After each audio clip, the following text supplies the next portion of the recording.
जींद उपचुनाव जो है वो हरियाणा प्रदेश की राजनीति के लिए एक इम्पोर्टेंट इलेक्शन है।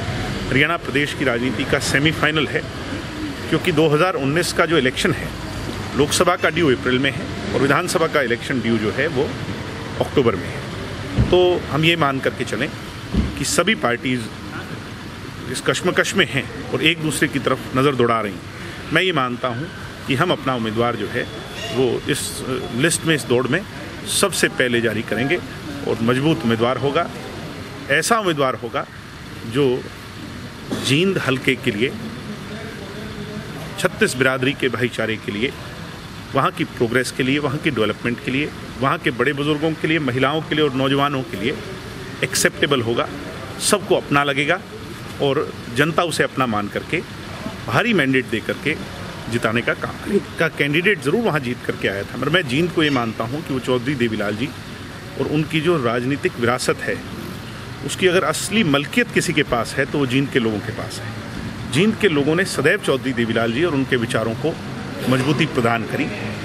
आज इस सिनेरियो में चौधरी देवीलाल जी के विचारों को कोई पार्टी लेकर के चली है तो वो जननायक जनता पार्टी है। इसको लोगों ने एक्सेप्ट किया और प्रैक्टिकली भी सिरों की गिनती से वो ताकत दिखाने का काम 9 तारीख को किया था। मैं ये मानता हूं कि चौधरी देवीलाल जी के विचारों पर पुष्प अर्पित करते हुए उनके अधूरे सपनों को पूरा करने के लिए जननायक जनता पार्टी के कैंडिडेट को जींद की जनता जिताएगी। तो क्या इनेलो ने वो विचारधारा छोड़ दी है देवीलाल जी? इनेलो अब रेस्ट ऑफ इनेलो बची है, जिसके अंदर वो लोग जो असली मायने में चौधरी देवीलाल जी के विचारों पर चलते थे वो इनेलो से अब दूर हो गए हैं और जननायक जनता पार्टी का हिस्सा बन चुके हैं।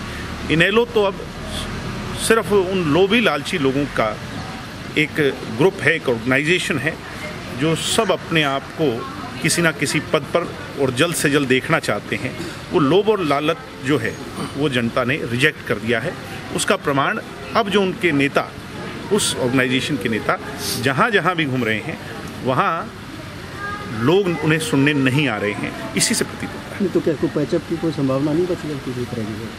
क्या इतना दुराव आ गया? जब दिग्विजय को, दुष्यंत को और अजय सिंह जी से आप ये बात पूछेंगे, हमने उस ऑर्गेनाइजेशन को कभी नहीं छोड़ा था और हम किसी भी स्तर पर किसी ऑर्गेनाइजेशन को जिसके लिए हम लॉयल थे, डेडिकेटेड थे, हम इसलिए नहीं छोड़ सकते थे क्योंकि हमें एक बात सिखाई गई थी, बताई गई थी कि आपकी राजनीतिक पार्टी आपकी माँ समान है। एक तो जिसने आपको जन्म दिया वो आपकी माँ है और जिस पार्टी में आप हो उसकी सेवा करें वो आपकी माँ समान है।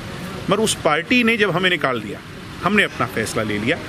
अब पैचअप की या वापस वहाँ जाने की, जिन लोगों ने हमें निकाला है उनके साथ जाने की, मेरे हिसाब से मैं ये मानता हूँ कि वो नेक्स्ट टू इम्पॉसिबल है, उसकी चर्चा नहीं। चुनाव चिन्ह अगर मिलता भी तो भी नया मिलता और चुनाव चिन्ह अगर टेम्परेरी मिलेगा तो भी नया मिलेगा, ये तो आप मानते हैं। तो अब हम जिस भी चुनाव पे चुनाव लड़ेंगे या तो वो सिर्फ इस चुनाव के लिए टेम्परेरी होगा और परमानेंट अगर मिल जाता है तो वो परमानेंट होगा, मगर वो जो लोग हैं, जो वोटर्स हैं उस पर्टिकुलर हल्के के, वो तो दोनों ही केसेस में नया ही होता। तो इसका तो कोई इफेक्ट मैं मानता हूँ ना तो आज पड़ेगा ना कल।